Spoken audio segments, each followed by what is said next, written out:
नमस्कार, मेरा नन्नमान से मैं हूँ रज़िया बेगम। चलिए, इस लॉकडाउन के दौरान लॉकडाउन और कोरोना वायरस की महामारी के दौरान वो कौन से वर्ग के लोग हैं जो सबसे ज़्यादा अफेक्टेड है? जी हाँ, वो है प्राइवेट वर्कर्स। आज हम इन्हीं प्राइवेट वर्कर्स के बारे में बात करेंगे जो रोज़मर्रा अपना काम करते थे, उन्हीं से उनका गुजारा होता था, घर चलता था। इस तबके के लोग, इस वर्ग के लोग काफ़ी ज़्यादा परेशान है इस लॉकडाउन के कारण।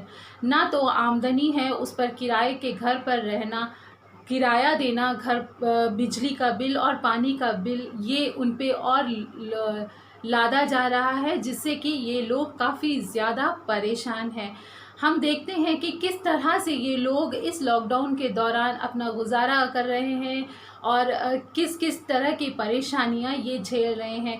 काफ़ी लोग हैं, अगर हम कहें तो जो ऑटो ड्राइवर्स है, ऑटो बंद है, ना कोई ऑटो चल रही है इस लॉकडाउन के कारण, तो वो ऑटो ड्राइवर्स बहुत बुरी तरह से परेशान है इस लॉकडाउन से। जो जीप ड्राइवर है, प्राइवेट जीप वाले हैं, जो पानी पूरी विक्रेता है, जो टेंडर कोकोनट सेल करने वाले हैं, पेंटर है, कारपेंटर्स है, जो बाज़ार में रेड़ी लगाकर अपना गुजर बसर कर रहे थे, ये लोग हैं। तो इस तरह के काफ़ी वर्ग के लोग हैं, काफ़ी प्राइवेट वर्कर्स हैं हर एक वर्ग में, जो इस लॉकडाउन के कारण बहुत बुरी तरह से क्षतिग्रस्त हुए हैं, आहत हुए हैं और इस वजह से ये लोग मानसिक तनाव में हैं। तो चलिए, हम इन्हीं लोगों के बारे में, इन्हीं प्राइवेट वर्कर्स के बारे में आज मिरर अनुमान में बात करते हैं कि आखिरकार 3 चरण हो चला है। 17 मई के बाद क्या होगा? क्या लॉकडाउन और बढ़ेगा या ये यहीं पे समाप्त हो जाएगा? तो चलिए, विस्तार में हम आज बात करते हैं इन्हीं प्राइवेट वर्कर्स के हालात को लेकर हमारे इस एपिसोड में। जो डेली मज़दूर है, प्राइवेट वर्कर्स है, वो ज़्यादा परेशान है इस लॉकडाउन के कारण। तनख्वाह गवर्नमेंट सर्वेंट के अकाउंट में महीने के आखिर में आखिरकार आ ही जाती है, चाहे लॉकडाउन बढ़े या ना बढ़े। लेकिन प्राइवेट वर्कर्स का क्या? कई प्राइवेट वर्कर्स के सैलरी अब तक मिली नहीं है और घबराहट ये है कि मिलेंगी भी या नहीं। दोस्तों, मुसीबत यहाँ अब ख़त्म नहीं हुई है। अगर किसी ने ये कह दिया कि उनके मालिक तनख्वाह लॉकडाउन के कारण नहीं दे रहे हैं तो नौकरी से छुट्टी। इस तरह की परेशानी और मानसिक यातनाएं कई प्राइवेट वर्कर्स या मज़दूर झेल रहे हैं इस दौरान। हमारे प्रधानमंत्री नरेंद्र मोदी ने ये बखूबी कह दिया है, या यूँ कहे तो गुजारिश भी की है कि हर प्राइवेट वर्कर्स के ऑनर से कि वो अपने एम्प्लॉयज़ की सैलरी इस महामारी के कारण जो लॉकडाउन हुआ है इस दौरान ना काटे। लेकिन क्या कोई ऐसा करेंगे? शायद नहीं। जैसे ही लॉकडाउन शुरू हुआ, हर कोई गरीबों को राशन बांटते नज़र आए। ये हम इसलिए कह सकते हैं क्योंकि हर एक पैक के साथ फ़ोटो बराबर खींचा जा रहा था, सोशल मीडिया में इसे सर्कुलेट किया जा रहा था। मार्च के साथ ही ये सेवा भी ख़त्म। जितने ज़ोरों में ये बांटने का सिलसिला शुरू हुआ, उतने ही जल्द ये ख़त्म भी हो गया। उसके बाद ना कोई समाज के सेवक दिख रहे हैं, ना कोई और मददगार सामने आ रहा है राशन बांटने। अंडमान छोटा सा द्वीप है, यहाँ आने जाने के लिए हवाई या समुद्री मार्ग का ही इस्तेमाल किया जाता है। इसके अलावा कोई और रास्ता नहीं। ऐसे में जो मज़दूर यहाँ फंसे हुए हैं वो बस फंसे हुए हैं, चाह कर भी अपने गांव, अपने शहर, अपने परिवार के पास नहीं जा पा रहे हैं।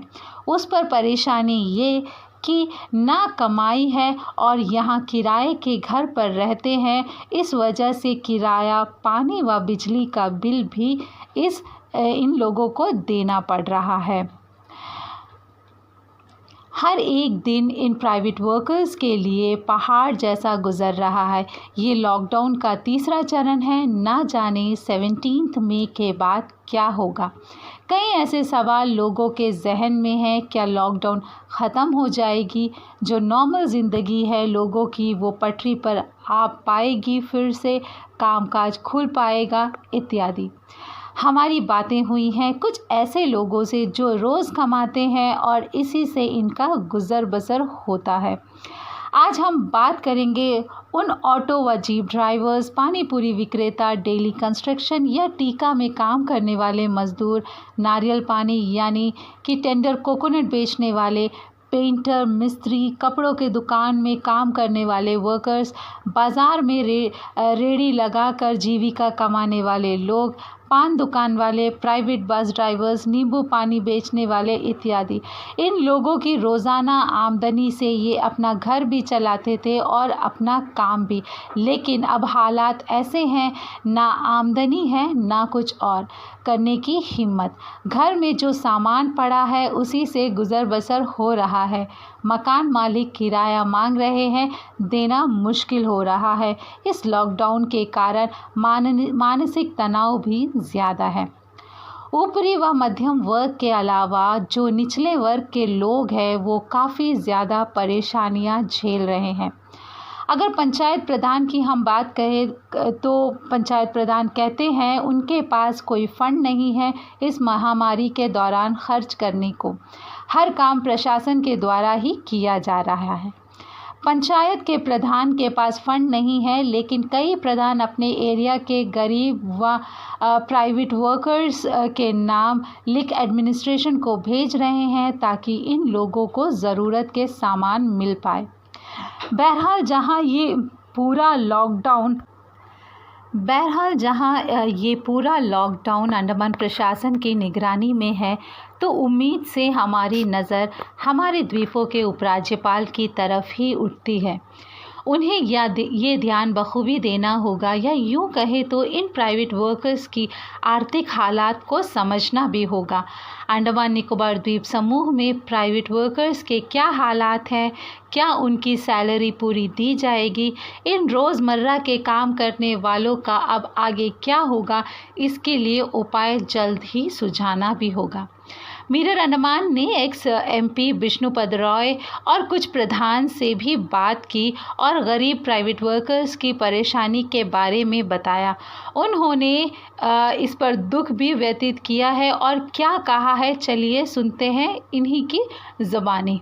मोहन जी, मुझे थोड़ा सा बताइए कि ये जैसे लॉकडाउन है और सब कुछ बंद है, तो मैं स्पेशली क्योंकि आप चौलदारी के प्रधान हैं, आपके एरिया में भी पानी पूरी बिक्री करने वाले लोग रहेंगे, आपके वहाँ पे भी कारपेंटर्स है, सब सारे लेबर वर्कर्स आप लोग के वहाँ पे भी है।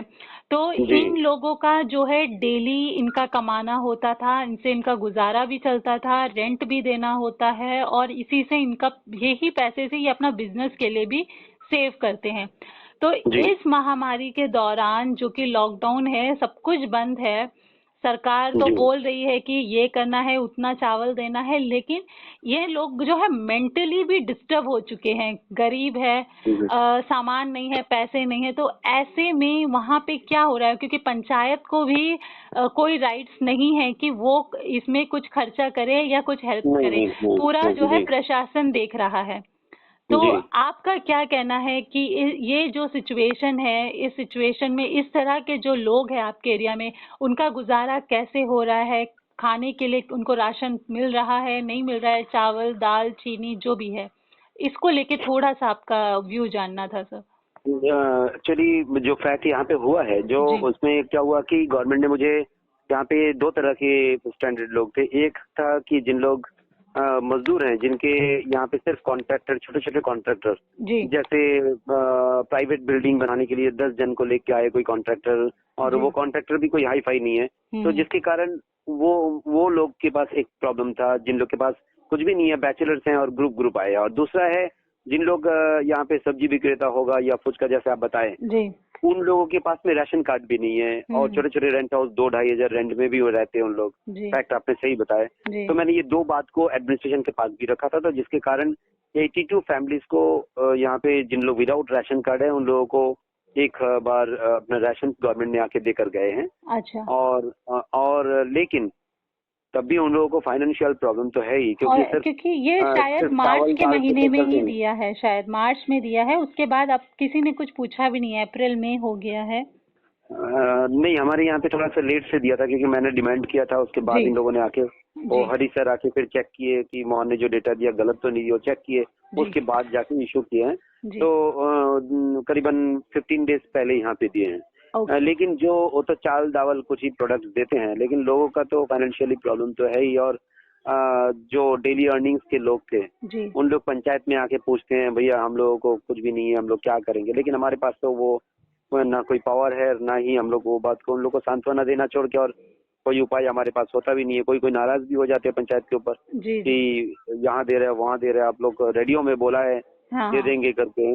तो रेडियो से और ज्यादा कंफ्यूज हो गए क्योंकि हाँ वहाँ पे हाँ। उन लोग कम टाइम के अंदर में अपने न्यूज बोल रहे थे। जी तो ये लोगों के अंदर में बहुत बड़ा डिप्रेशन अभी भी चल रहा है कि कब खुलेंगे, अभी भी डर रहे हैं, पता नहीं लॉकडाउन 4 में क्या होगा। जी। और उन लोग जल्दी से जल्दी काम पे भी जाना चाहते हैं कि हमें कुछ ना कुछ काम मिले, फर्नीचर हाँ। हो या कारपेंटर मिस्त्री हो या सीमेंट मिस्त्री हो। जी। चलिए अभी थोड़ा थोड़ा कॉन्ट्रैक्टर लोग का काम शुरू हुआ है, अच्छा। लेकिन जिन लोग ये जो डेली सेलर्स है, टी सेलर्स हैं या पेटी शॉप ओनर हैं जी और पान दुकान है, इन जी। लोगों को तो अभी भी बंद ही है।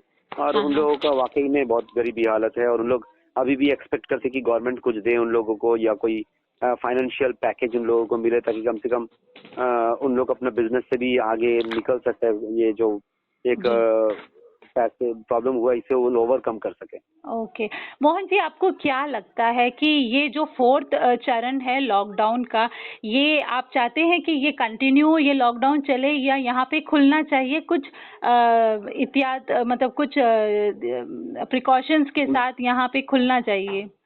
बहुत अच्छा आपने ये सवाल पूछे मैडम, क्योंकि मैं ताजुब हुआ कल जब मैंने देखा कि भले कोई भी पॉलिटिकल पार्टी को, लेकिन केजरीवाल ने ये बात लोगों से पूछे कि हम लोगों को क्या रखना चाहिए, क्या नहीं रखना चाहिए।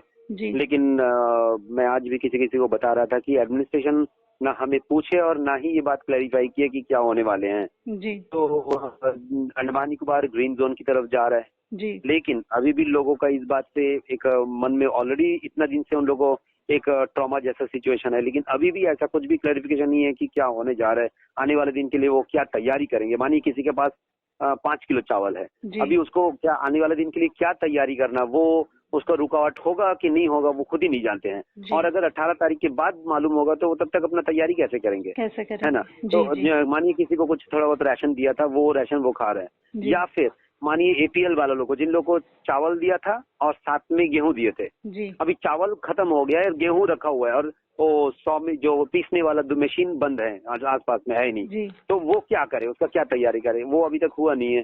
तो जी मुझे इसीलिए लगता है कि एडमिनिस्ट्रेशन अंडमान निकोबार में एक अच्छा सिचुएशन है। अभी इसको धीरे धीरे कैसे लोगों को, देखिए अभी सारे देश में ये ग्राफ राइजिंग है, जी अंडमान निकोबार में जब अच्छा हो चुका है जी तो यहाँ पे लोगों को तुरंत इनका राहत दे। हाँ, स्कूल कॉलेज मैरिज फंक्शन या फिर बड़े कोई रिलीजियस फेस्टिवल हो, ठीक है, ये सब का बंद करेंगे, कोई बात नहीं। लेकिन जो लोगों का आय रोजगार वाला सिचुएशन है उस जी पे बहुत जल्दी से डिसीजन लेके इसको ओपन करना चाहिए, क्योंकि अंडमान ऑलरेडी ग्रीन जोन और यहाँ पे तैर के तो कोरोना वायरस आएंगे नहीं। आएंगे नहीं, सही बात तो है। यहाँ पे जितना जल्दी इकोनॉमी का रिकवरी करेंगे जी उतना ही अच्छा है। अच्छा। लोगों को तकलीफ ऑलरेडी इतना पैनिक हुआ है, लोग फॉलो किया जहाँ पे दूसरे बड़े बड़े शहर फॉलो नहीं किया, नहीं अंडमान किया। निकोबार के लोग फॉलो किया। जी। तो let them get the prize of the discipline they have followed. या तो एब्सोल्युटली। मुझे लगता है कि ये जल्दी से जल्दी सारे जो लोग अपने डेली मरा की जिंदगी के हैं, उन लोग, जैसे एक बस ड्राइवर है, जी वो बस ड्राइवर अभी वो मच्छी पकड़ने लगा है अपनी ड्राइवरी छोड़ के, क्योंकि ओके उसका 2 बच्चा लेके बीवी लेके चल नहीं पा रहा है। वो क्या करेंगे। तो ओके मच्छी अगर 1-2 किलो मिल गया तो 1 किलो बेच रहा है, 1 किलो घर में खाना खा रहा है। तो ओके। ये इस तरह का हालत में ऑलरेडी वो एक पेशेंट बन जाएंगे, उनका अपना काम काज छोड़ के इस तरह करें। तो मुझे लगता है कि जल्दी इसको रिकवरी कर लेना अच्छा है। देश में जहाँ जहाँ पे ग्रीन जोन है उस लोगों को प्राइज मिल रहा है, तो अंडमान निकोबार भी मिलना चाहिए। मिलना चाहिए।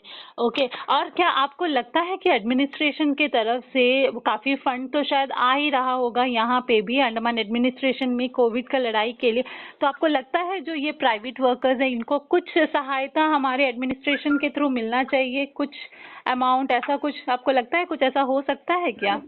देखिए एडमिनिस्ट्रेशन को अगर अपना प्लान परफेक्ट नहीं करेंगे तो दिल्ली गवर्नमेंट देंगे नहीं। अभी देखिए 20,000, अभी भी मैंने ट्वीट किया हूँ, 20,000 करोड़ फिशरी सेक्टर में देंगे बोले। जी फिशरी सेक्टर में 20,000 करोड़ ऑल ओवर इंडिया के लिए देंगे, लेकिन क्या अंडमान निकोबार अपने यहाँ कुछ भी तैयारी किया है? अंडमान निकोबार में इतना फिशिंग पोटेंशियल है यहाँ पे जी और इतने सारे यूथ है। आज टूरिज्म में जितने लोग इन्वॉल्व है, उससे पहले फिशरीज अंडमान निकोबार में लोग शुरू किया है, लेकिन फिशरीज के लिए यूथ को मोटिवेट अट्रैक्ट करना और फिश को कैसे प्रोसेस करना, वो फिश को कैसे मुंबई भेजना, बैंगलोर भेजना, इसका कोई तरीका अंडमान निकोबार के फिशरीज डिपार्टमेंट उसका तैयारी नहीं किया है।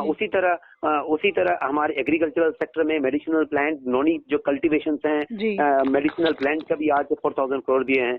तो ये सारे प्लान का ऊपर अंडमान का एडमिनिस्ट्रेशन अगर प्लान करेंगे तो फंड मिलेगा, अगर प्लान नहीं करेंगे और सिर्फ फंड दीजिए बोलेंगे थोड़ी होगा। वो फंड आंध्र प्रदेश लेके चला जाएगा, वो ओडिशा लेके चला जाएगा, जिसके पास प्लान तैयार होगा वो लेके चले जाएंगे।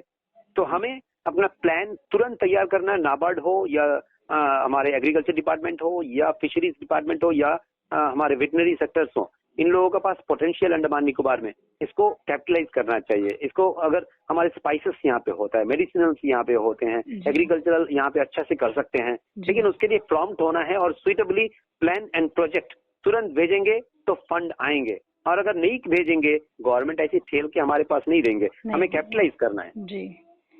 ये होना चाहिए।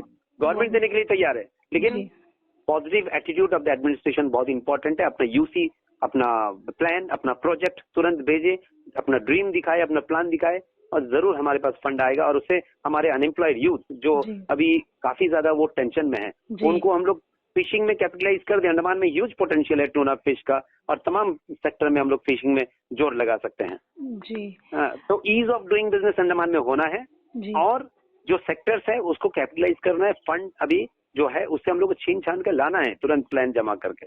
और हम लोग प्लान, पीआरआई लोग तैयार है, हमें बोलेगा हम लोग तुरंत प्लान भेज देगा।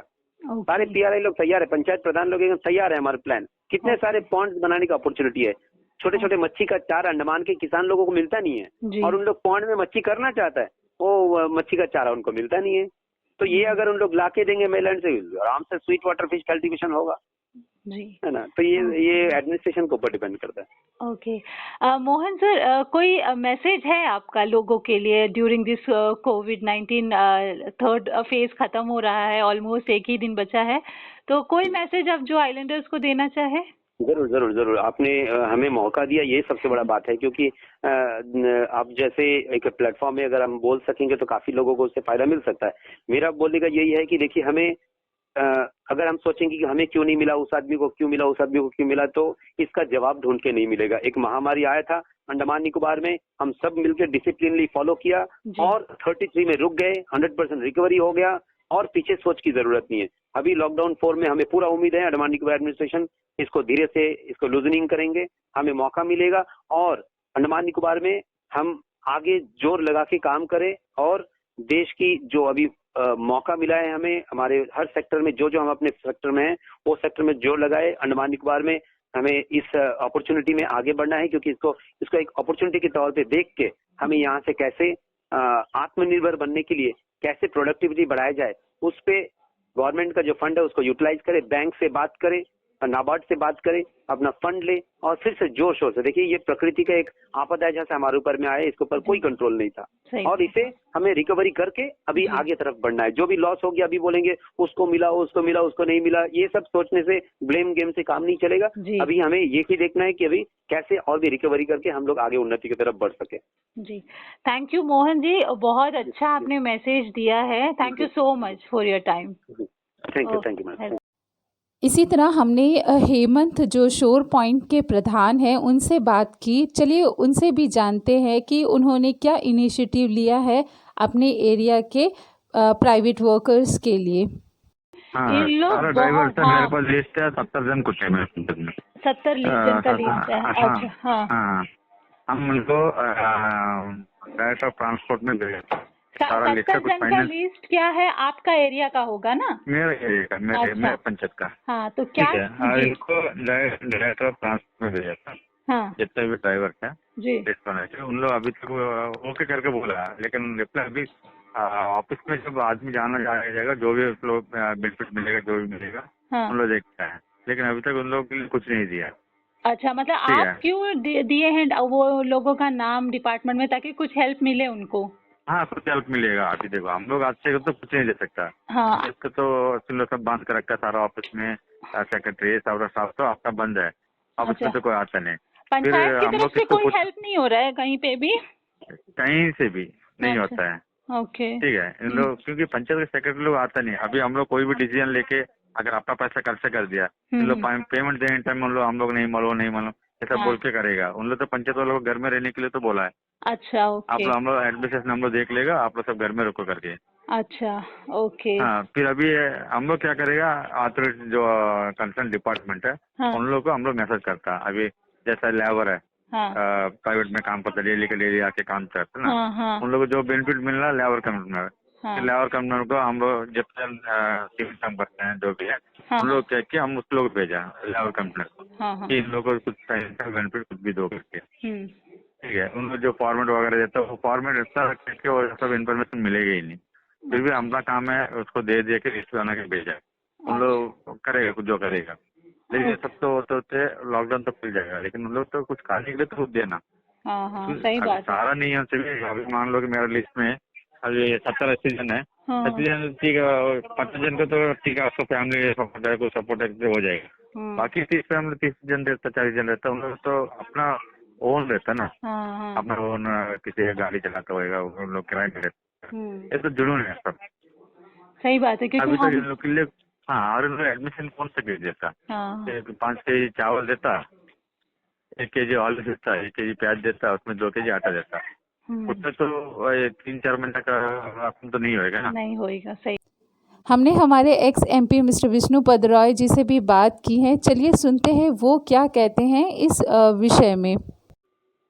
मैंने अपना सत्संग का तरफ से जी, इन लोग को चावल दिया 10 केजी पर परिवार को। अच्छा, इनको दिया, बाकी लोग को वो तो ड्यूटी था, कर्म था कि बाकी 17 तारीख को उम्मीद है ये लोग को रिलैक्सेशन मिल सकता है। अच्छा, लेकिन राशन तो सबको मिल गया जी, राशन गवर्नमेंट सबको दे दिया, जो राशन कार्ड मुताबिक सबको राशन चावल मिल गया है। फिलहाल तो कोई लगता नहीं। और हमने एक पत्र लिखा था मोदी सरकार को जी, ये ऑनरमेंट सेक्टर को रूप मदद करो जी, वो आप देखा भी होगा, व्हाट्सएप में आया होगा जी। और पैकेज देखो काल के आता नहीं आता मालूम तो नहीं है जी। मैं क्या जज, मैं तो सरकार में नहीं बोल सकता हूँ क्या बात है, जिनको बोलना था वो किधर है। आज मैंने चावल लिया सप्लाई से, ऑट यूनियन को साथ में लेके चावल मैंने बांटा। अच्छा, ऑट यूनियन जो दिया आम के जमात में जाएगा, इसलिए ऑट यूनियन जो दिया मैं बांटा उसके मुताबिक। अच्छा, सिलेंडर वाले लोग आए, यूनियन लोग आए थे, तो हमको बताया इतना देश से लोग आए, हमने उतना कोशिश की चावल देने के लिए। चावल पुलिस लोग आए उसको दिया, फिर कोई गैरेज वाला लोग आया जी, जिसको उसको संभव दिया। अच्छा, जिसने आपको अप्रोच किया आपके पास आए और आपसे जितना हो सका आपने उन लोगों को दिया है। मैंने कुछ किया जी। सर, और एक चीज पूछना था कि पंचायत को क्यों थोड़ा सा फंड नहीं दे रहे हैं, ताकि इसे तो आराम हो जाता था कि वो अपने अपने एरिया के लोगों को हेल्प कर सकते थे, जरूरतमंद को। तो पंचायत अंडमान निकोबार में जी, अंडमान निकोबार में पंचायती राज, म्यूनिसिपल काउंसिल और जनप्रतिनिधि है, ये लोग जनता के प्रतिनिधि नहीं है, अफसर के प्रतिनिधि बन गया। अच्छा, सीधा बात है। इन लोग को मुंह नहीं जी, फेस नहीं, पेन नहीं, सियाई नहीं, कागज नहीं जी। इतना बड़ा एडमिनिस्ट्रेशन चलाया जी, बिना सलाह करते हुए जी, ना पूछा किसी से, जबकि हमें एक कॉन्स्टिट्यूशनल कमेटी है जी, home ministry advisory committee, resident advisory committee, district planning committee, state planning committee, management committee से प्रतिनिधि यही लोग है, तो कहाँ है? क्योंकि पूरा स्टेट जनप्रतिनिधि चुपचाप बैठा है जी सर, तो अफसर का डर के बारे में मुंह नहीं खोलता जी। बताइए सर, मुझे ये पूछना था कि 17 मई के बाद में लॉकडाउन अंडमान में बढ़ना चाहिए या नहीं, क्योंकि कोविड के यहाँ पे अभी कोई भी केसेस नहीं है। मेरा स्टेटमेंट क्लियर कट, नहीं बढ़ना चाहिए, ओपन करना चाहिए। ओपन करना चाहिए जी, पक्का ओपन करना। और बाकी सर्विसेज सारे शुरू होने चाहिए, ऑटो बाकी सारे जो वो थोड़ा गवर्नमेंट सेक्शन में चला है, शुरू करे जी, लेकिन खुलना चाहिए जी, एकदम ओपन पूरा नहीं करना जी। ऑटो चलाने दो जी, कम चलाने दो, 1 था 2 था, शुरू करके जी, लेकिन सोशल डिस्टेंसिंग का थोड़ा पालन करना है। वो पालन करना, मास्क पहनना है। जी ठीक है, ये तो कंपल्सरी रखना है। जी ठीक हो सकता है। जी दोस्तों, हमारे दीपो के एक्स एमपी और शोर पॉइंट के प्रधान और चोलदारी के प्रधान से हमारी अभी बात हुई है और काफ़ी सारी चीज़ें हमें पता चली है जिससे कि हम अपनी आर्थिक स्थिति को सुधार सकते हैं। तो इन्हीं सब बातों को ध्यान में रखते हुए हम ये समझते हैं कि एडमिनिस्ट्रेशन जल्द से जल्द कोई कड़ी से कड़ी कदम उठाएंगे ताकि हमारे यहाँ की स्थिति ठीक हो जाए। कुछ और नए विषयों को लेकर बहुत ही जल्द आपसे रूबरू होती हूँ। तब तक के लिए अपना ध्यान रखिए, सुरक्षित रहिए। अलविदा दोस्तों।